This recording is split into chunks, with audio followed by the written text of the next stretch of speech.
It's a cool 25 degrees Celsius here in Abuja, the Federal Capital Territory. Good morning and happy Children's Day to you.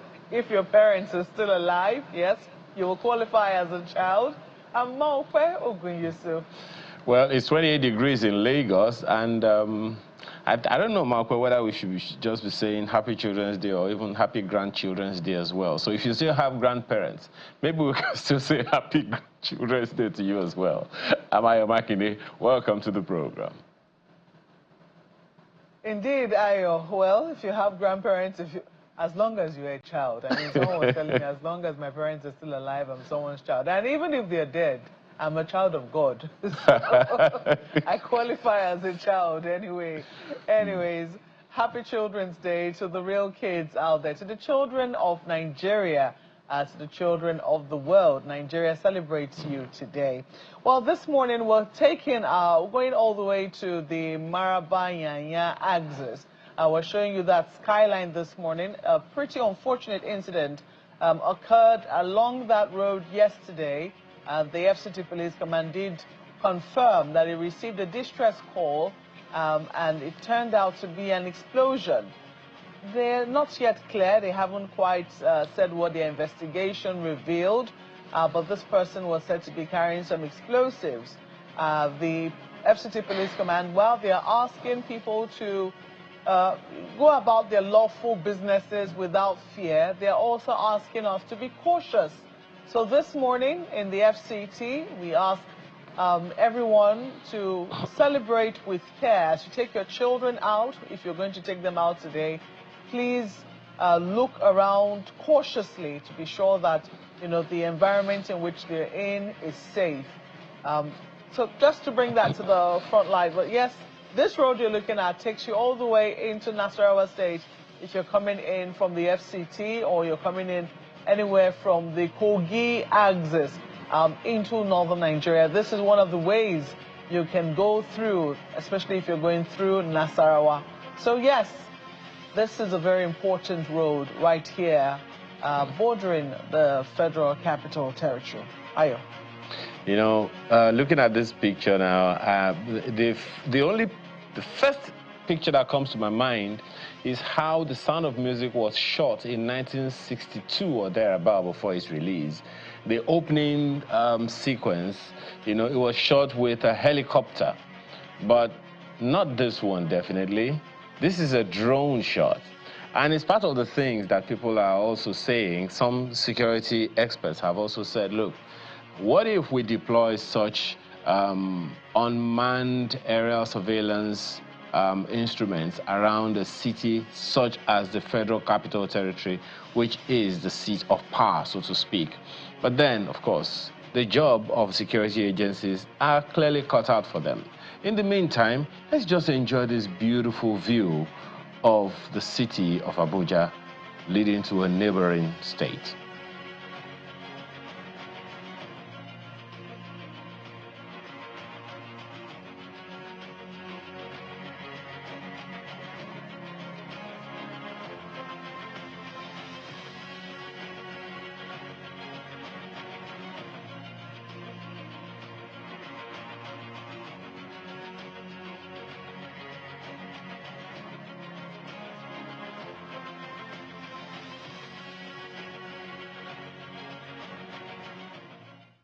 Well, Ayo, we're staying right here in the Federal Capital Territory. Yesterday, another incident occurred.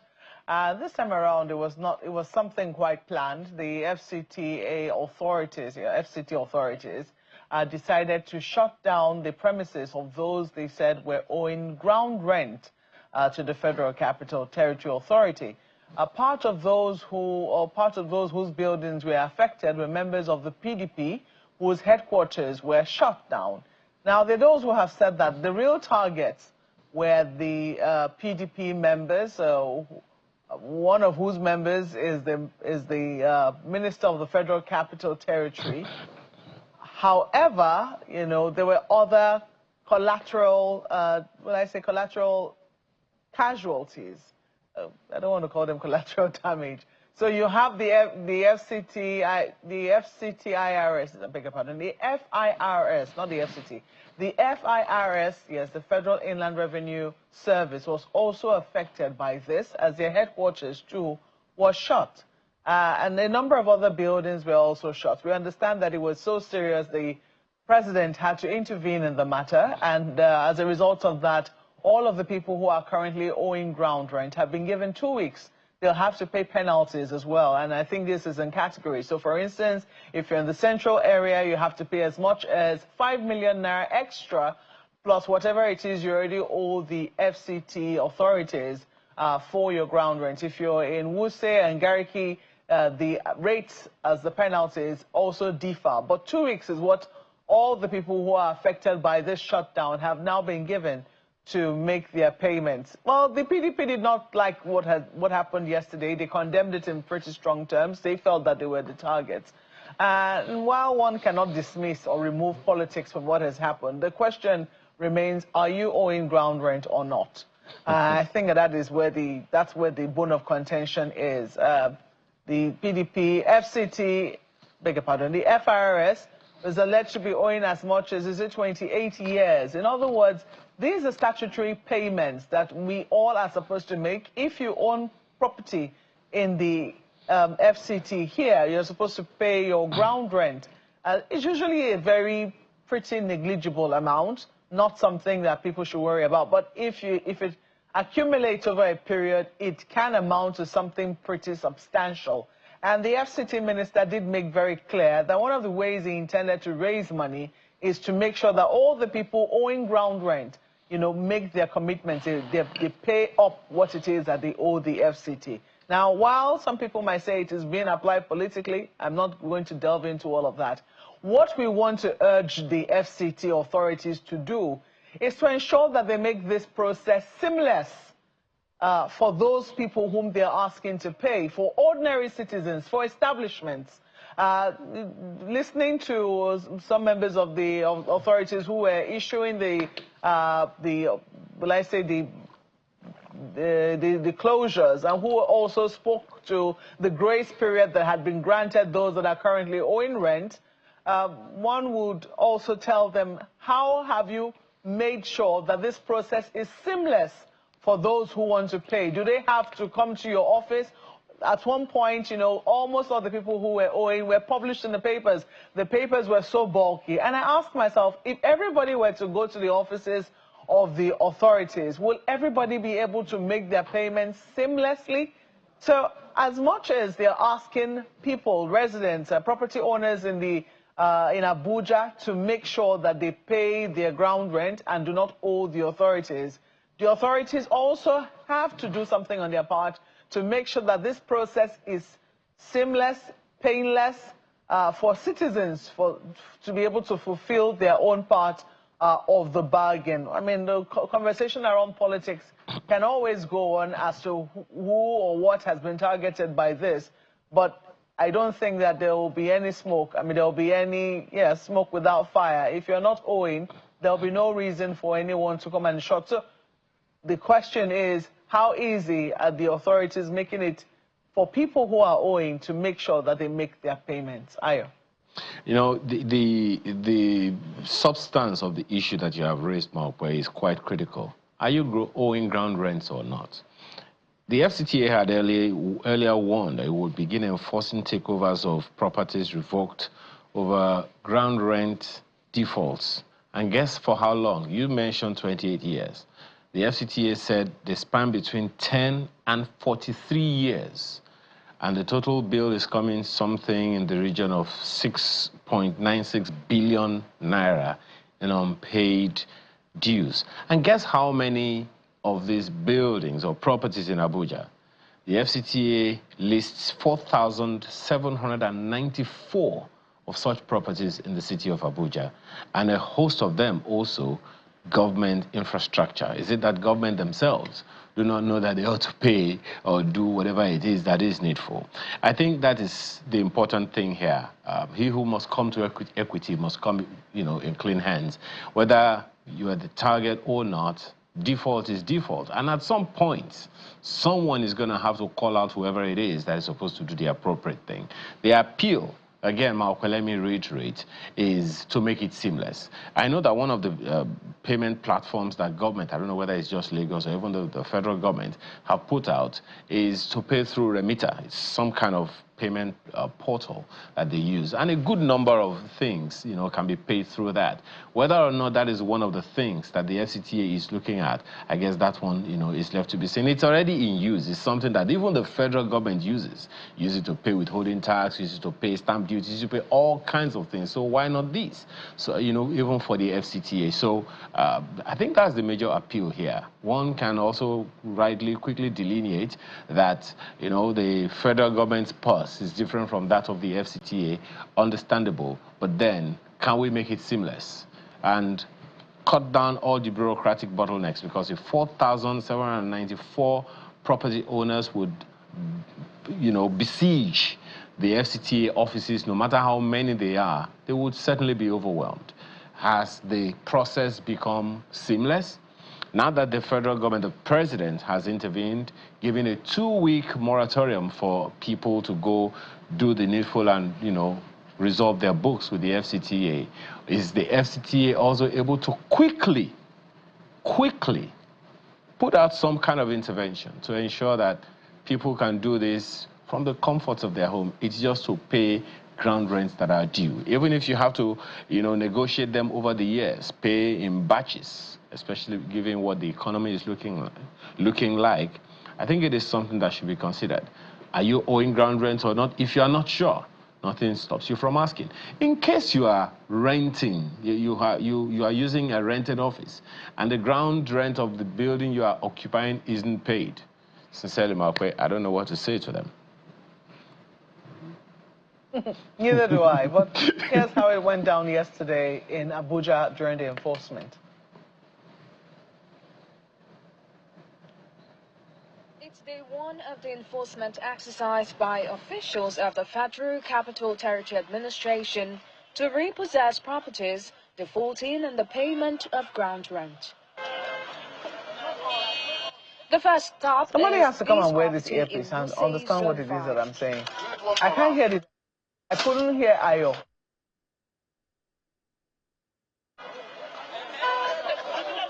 They moved to another property in the same axis.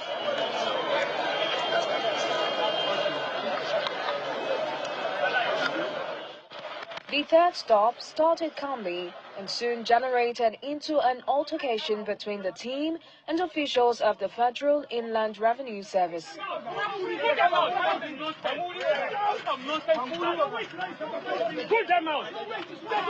The FCTA officials eventually had their way and sealed the premises.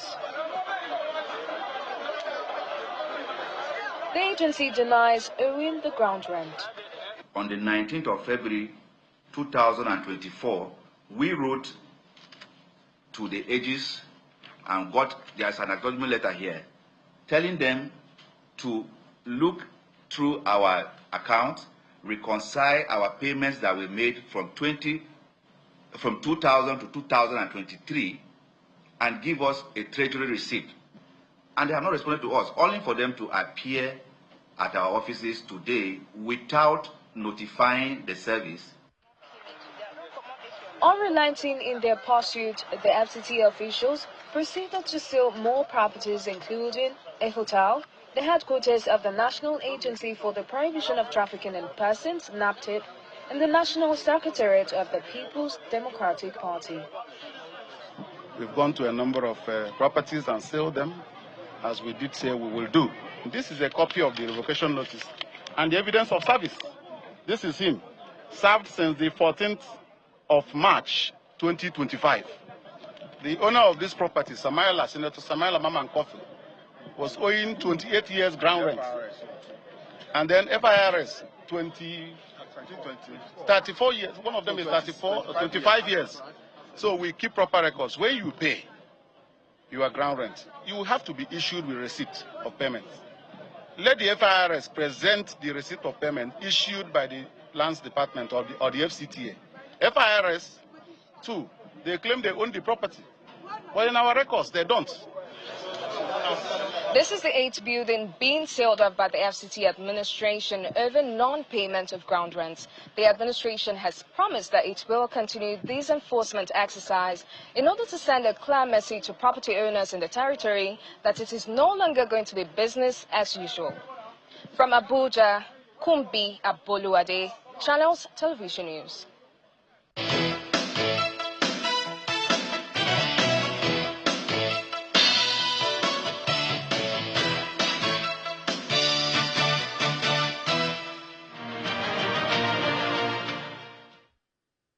Yes, we are celebrating children in our own way. Sadly, we do not have any kids in the studio, but I did say that as long as you have your parents alive, you're a child, and happy Children's Day to you.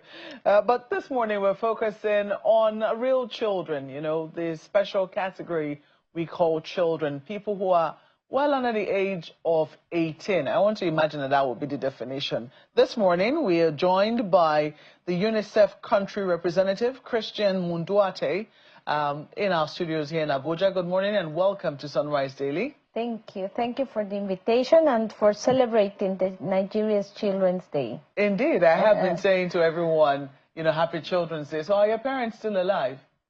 No, unfortunately not. You can take solace in the fact that you're a child of God. So exactly, yes. So happy Children's Day to you too. Thank you so much. While we say this, I'm sure a lot of people are wondering, Children's Day, what is this about really? Why is it important to celebrate children or to set a day aside to remember children? I think it has two purposes. One, definitely, yes, to celebrate childhood, to celebrate children, to have a special day for them. And the other purpose is to remind all adults, each one, that, that we all have responsibilities and accountabilities for children, that we all play a role where, and if this role is not performed properly, then the ones who suffer are children. So this is, for me, this is the real connotation. It reminds us that there's so many things we are not doing that should be doing and that can be done for children. And you certainly will be in a prime position to notice some of the things that we are not doing for children. As someone who is the country representative for Nigeria, for UNICEF, what are some of the things that we are currently failing at as adults, you know, will certainly impact our children? Yeah, so let us start on you know, from the broader perspective. In a country like Nigeria, you have different stakeholders, you know, and the main duty bearer of children in terms of a country definitely is the government, who should guarantee social basic services for children, you know, to have health services, to have education, to support the means necessary so the children can be well nourished and can have nutrition, for example, and who and opportunities where children can develop their skills as they grow. So that is one group of stakeholders. The other group of stakeholders is, so if you are not the government, then you are civil society, right? And inside the civil society, we have different actors. So we have private sector, for example, what is their role towards children in the society, how their investments are supporting the development of the country, but mainly the distribution of these surpluses so that children can have an opportunity in life, for example. The media, it's another stakeholder. How the media is providing information to different audiences, to different types of public, so that we all understand that there are so many pending issues for children, but this can be solved. This can, you know, we can progressively solve them if everybody puts a little bit of their efforts towards solving different types of problems. We have religious leaders, we have traditional leaders. They really have a huge role at community level. I'm speaking about wards, about LGs, where they are the main figure, the respected personality, where they can, teach their people, show their communities what is the best way to raise their children with love, with care, with protection. But at the same time, they play a critical role in terms of demanding quality and quantity of services at those levels. Your ward, is your ward with a primary health care facility? Yes, no. Does it have the necessary staff to attend the children? Yes, no. Do you have a school? Is the school working? Why is it not working? It doesn't have the infrastructure, the supplies. Well, if it has infrastructure and supplies, are teachers there teaching? All these are different roles that the society, meaning the people, it's me as an individual.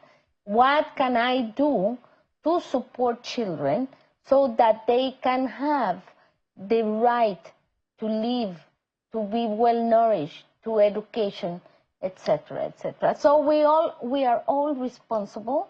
It's not one group or the other. I think if everybody plays correctly, do correctly what they're supposed to be doing. If I am a public servant, am I doing well my work?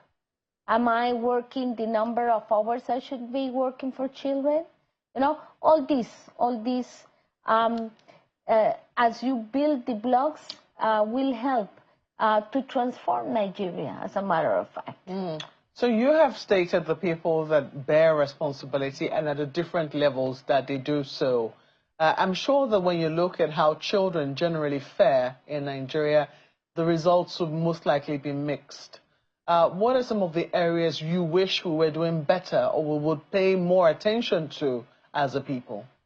Yeah, so the theme for the Nigeria's Children Day is tapping the untapped natural treasure. And I think these words have a lot of meaning. I think that people, the people, they know what the reality is, and they definitely know how they can best contribute to narrowing these huge gaps that we have in the country. For example, education, we have many children out of school, yes, but we have also a learning challenge for those children who are already in school. So we need to, and this is part of what we do, by the way, we provide technical support at federal level, but also at state level, to the education system, so that teachers can be trained, that teachers can learn on new ways to teach more and better for children. But we also need to monitor more the performance. And this is another area where UNICEF in many countries around the world contribute a lot, so that who takes the decisions, who manages, can have all the information in their hands, so that the management and the leadership that it's under their responsibility can be done the best way possible. And I like to use simple examples, because this is the way we better understand. If I am a head of household and I don't know what is my budget, I really don't know, what my family's members are doing, or how they are spending, or what they're doing with their times, definitely your home becomes a chaos, right? So with this analogy, I want to say that we really need to be more focused on how we can do better for children at all levels and everybody. Let me take this conversation to Lagos now to my colleague, Ayo. Well, thank you, Mokwe. I was just looking at the president's statement, madam, and it was a reminder of a statement that was put out, you know, from the office presidents, from the presidency, about a recently launched report, action plan of sorts, where the president says that the federal government has launched a national action plan on ending violence against children. This was commissioned about 2 weeks ago. And there are those who would argue that that's the first time. I remember growing up as a little boy, I remember that song that was sung for the International Year of the Child. You know, it was the very, very late 70s. And I'm just wondering, between then and now, and even in the 80s, a lot of songs were done to highlight the plight of the Nigerian child and all, and at that time. So I'm wondering, with this plan that the president has put in place, I want to believe that you probably were at that at the launch of that plan. Are you optimistic that indeed anything will change? Well, I think that the worst thing that can happen and the last thing you need to do is to lose hope and align with, you know, the hope priority of the country. I think thinking about reducing violence against children it's very important. One of the most challenging issues in violence against children, to prevent violence against children, is that this is very much centered at times in cultural practices. So violence is about when you hit a child, when you abuse a child emotionally, when you abuse a child sexually, when you practice, for example, female genital mutilation, that is violence. It hurts a person. So I think it's excellent to have a plan, and hopefully, I mean, the plan achieves all its milestones and all the results that it's been there, and definitely we will be supporting the national efforts towards ending violence against children. You know, something that's very important that you just mentioned now is that this plan has to factor in culture. And it leads, and of course, culture is all about how the people live in any particular environment at any given point in time. Leading me to ask you this question.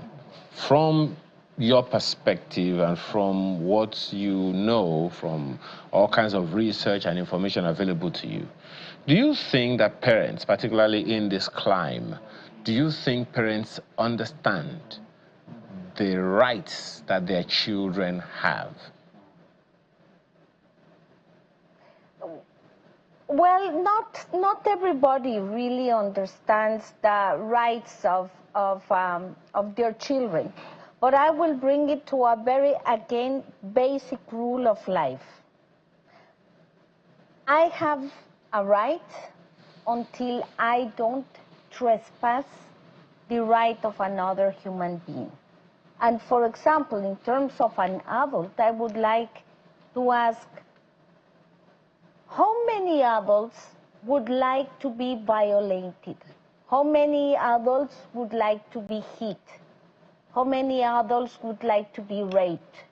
How many adults would like to be abused? Liking, right?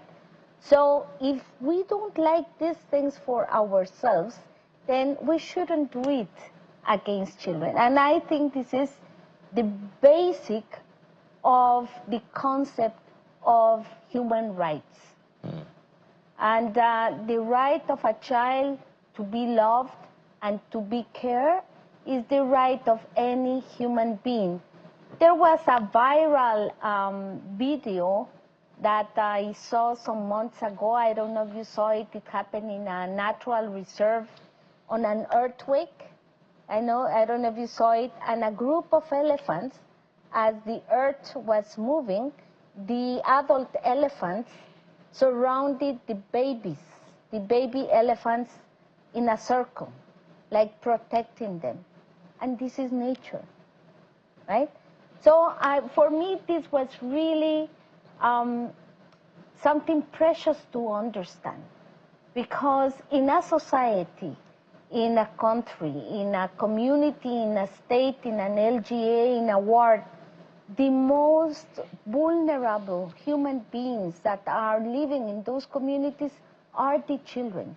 They are not yet equipped to protect themselves, to take care of themselves. They're vulnerable to different types of abuses.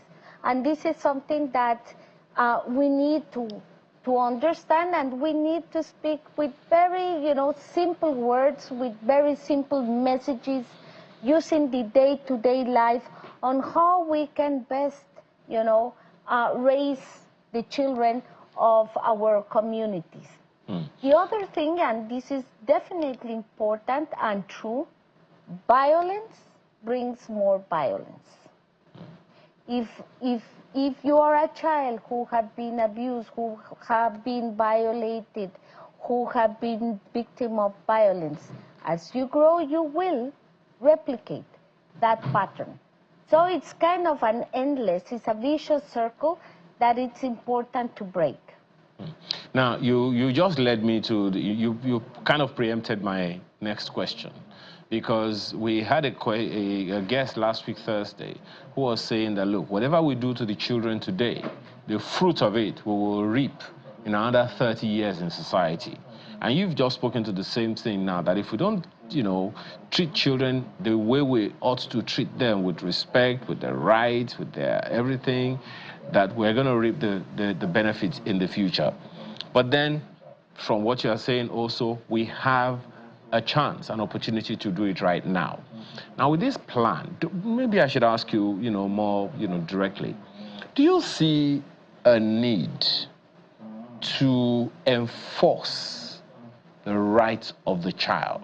Their health rights, their education rights, their social rights, their economic life rights. Do you see a need for that kind of enforcement, particularly at the home level? Do you see the need? Definitely. Definitely there is a need to be stronger in terms of guaranteeing the right, which is nothing else than to guarantee the opportunity for a child to health, nutrition, education, water, and sanitation, which are the basics that a child can receive. And I think when you say enforce, I don't know, I was thinking where there are different ways to enforce, but on one side you have the responsibilities and accountabilities that a government, where it's a Republican state or it is a federal state, like in Nigeria, at federal level and state level and LG level, like here in Nigeria, and there is an accountability there. And the way that the people also can guarantee to receive these services is by demanding these services. But on the other side of the coin, there is also a challenge that parents should know that they should have their children in school. There are many girls, like millions of girls, that do not have the opportunity to go to school. And this is mainly because of beliefs that a girl doesn't need education, that she is best placed in the kitchen, that she was born to get married and have children. And I must say, evidence shows that if a girl has the opportunity to go to school, as she grows, she also can be, an active economic actor in her household, but also can be equipped to nourish and to take care of her children better. She will learn to know better on how to raise them.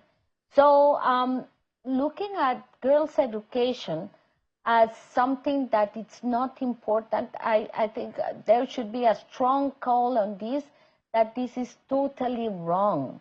So how would you say that UNICEF is then helping rural and also vulnerable children?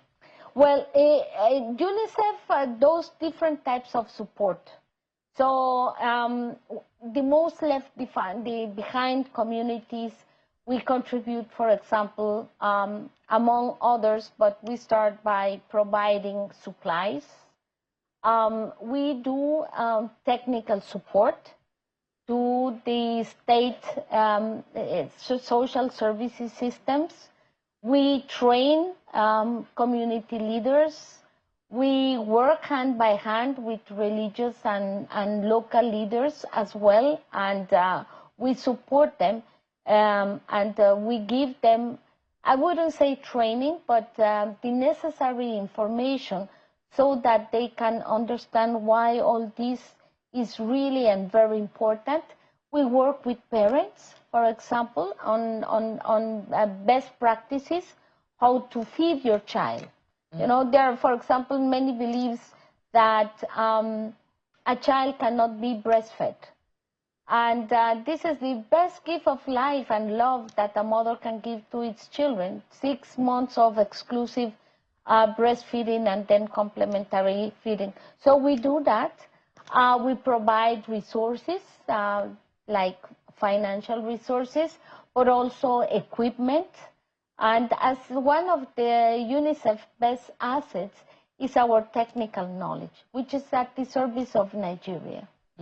So let me ask you then, as we wrap up then, what would you be telling the children of Nigeria today?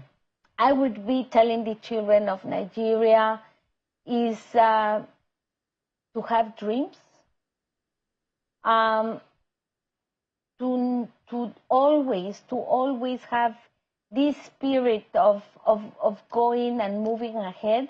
For those children who can have the opportunity to speak with their parents and to express their thoughts, then also to share with their parents, how to be more, to express more solidarity in their communities, in their neighborhoods, in their cities, towards other children who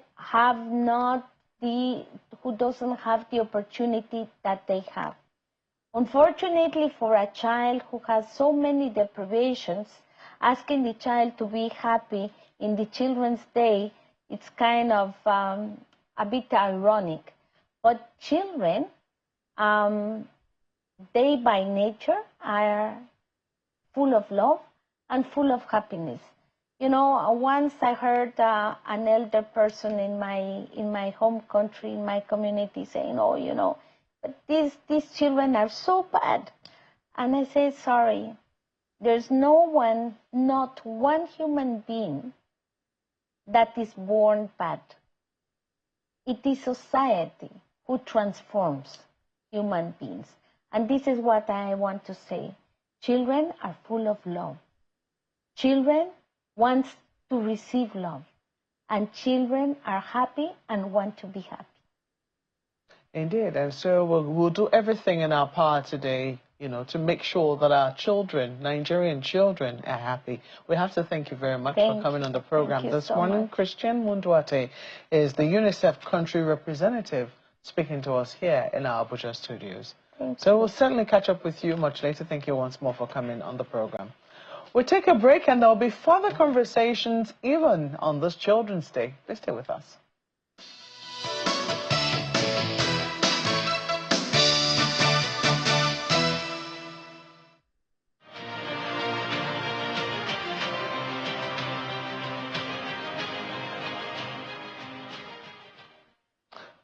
Well, we're focusing a bit more on the theme for this year's Children's Day, which is unlocking the treasures in our treasures. And we have discussing with us this morning Tomilola Adesonya, who is a brand and leadership consultant, joining us virtually. Thank you so much for speaking with us this morning. Happy Children's Day to you. Happy Children's Day. And thank you so much for having me on the show. It's such a huge pleasure being here. Well, you know, there is a lot confronting the child of today. When you think about your childhood and you think about the childhood of children today, how much would you say has changed? And what are some of the things that we need to be careful of in such a way that we do not make the children of today lose their childhood so fast? Okay. Thank you. Thank you very much. And I must say that is a very, very fantastic and necessary question. If I'm to do like a comparison of when we were growing up, I think the missing link here, or when I call it a missing link, but I think what I will call it is, I think the introduction of media, you know, has been the difference, right, between our time then and our time now.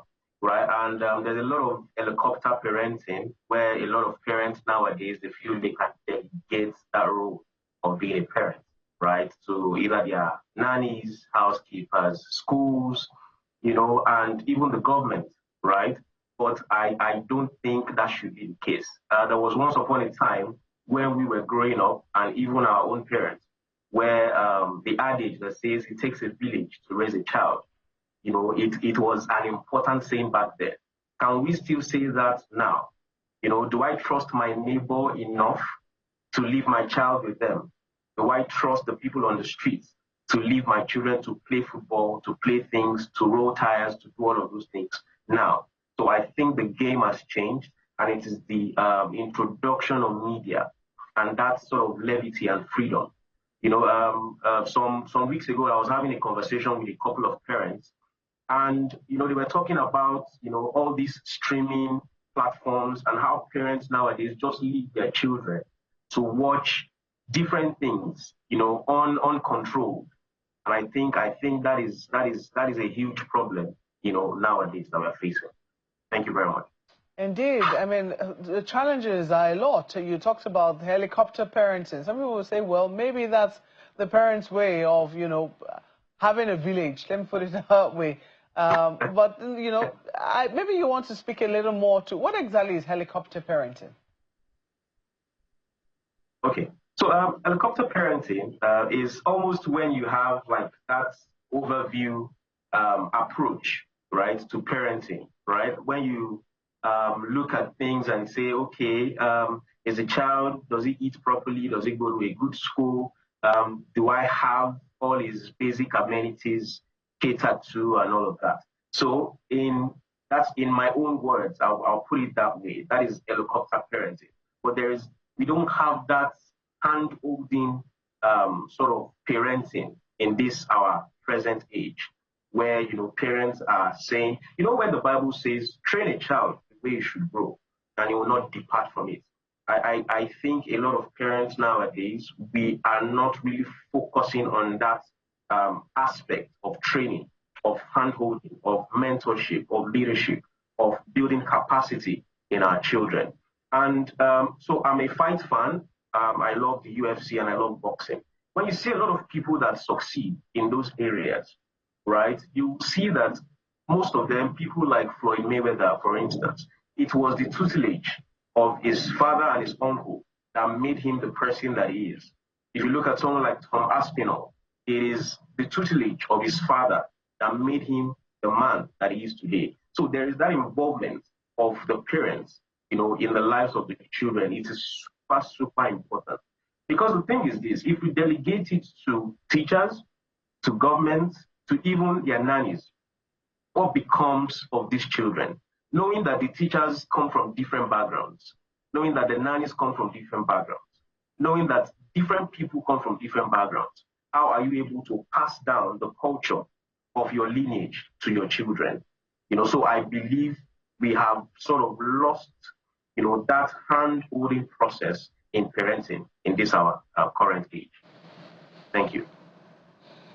Well, interesting way to put it. I'm looking at when you say helicopter parenting, a good number of people have actually Googled it as well. I was one of them, I confess.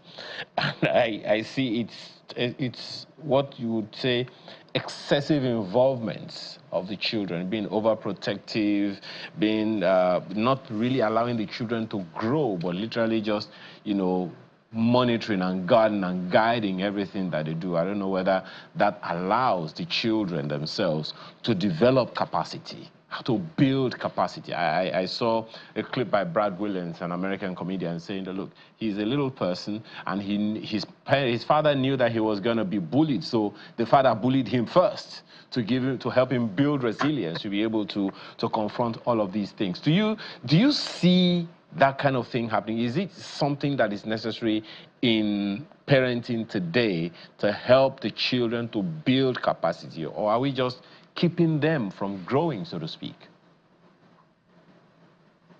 Yeah, I think I would say it's a double-edged sword, right? But I would say, most of the parents nowadays, we pride ourselves in helping our children out in achieving their own primary goals. It is important we give our children hard things to do, hard problems to solve. This helps them build some level of capacity. Right, the thing is this, with success or with victory in any climb or in any area of your life is this: when you are able to conquer the first thing, there is that confidence that comes in you that, okay, I was able to do this. Now I can do this. Just to refer back to the Bible, if you remember the case of David and Goliath, before David faced Goliath, he had faced the lion, he had faced the bear. So when it was time to face Goliath, it was easy for him to say, I have faced the bear, I have faced the lion. It means I can face this uncircumcised Philistine. So it is very important that we give our children the ability to think of how to remove themselves from unfavorable situations, how to solve hard problems. And this takes me back to a video I saw of seeing Asian children, I think precisely Chinese children, on Instagram. And, a lot of them were learning how to cook. They were learning how to, be fashion designers. They were learning how to sweep. They were learning how to do the basic chores of life. And it is super important. When I saw it, I was sort of drawn towards that. Because the thing is this: how many young ladies right now can take up a thread and a needle and tack a button? I think we have sort of lost, there's a gap now. I remember our mothers, almost all of them, if there was something going on with your uniform, they will pick your uniform, they will tack it themselves, they will hem the whole thing themselves. They were industrious. They knew how to do a few things, right? So now I think there is that gap where, you feel indulging your child is literally caring for them. And I feel that is not the way to love a child. Don't indulge them, engage them, equip them, let them face hard situations and let them come out triumphant. That is the only way they can face the world ahead of them. And that's good word to the parents. What about the children? What would you be saying to the children who are our treasure?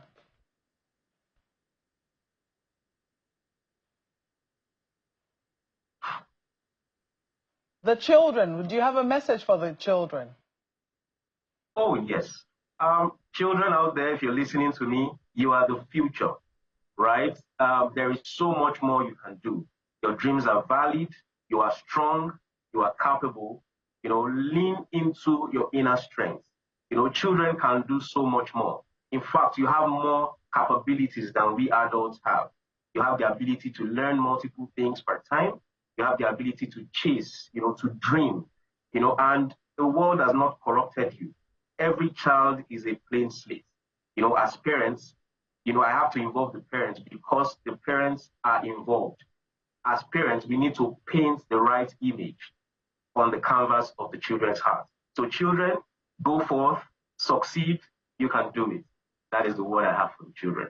And I think it's a fine place to leave it. Tomilola Adesonya, thank you so much for your contributions to Sunrise Daily this beautiful Children's Day. He's a brand and leadership consultant, and he joined us virtually from Lagos. Thank you once more, and happy Children's Day to you. Thank you. Happy Children's Day. Thank you very much. Well, this is where we wrap up the program, this beautiful Children's Day. It's been wonderful being on this program, speaking with you. I'm Maokbe Ogun Yusuf.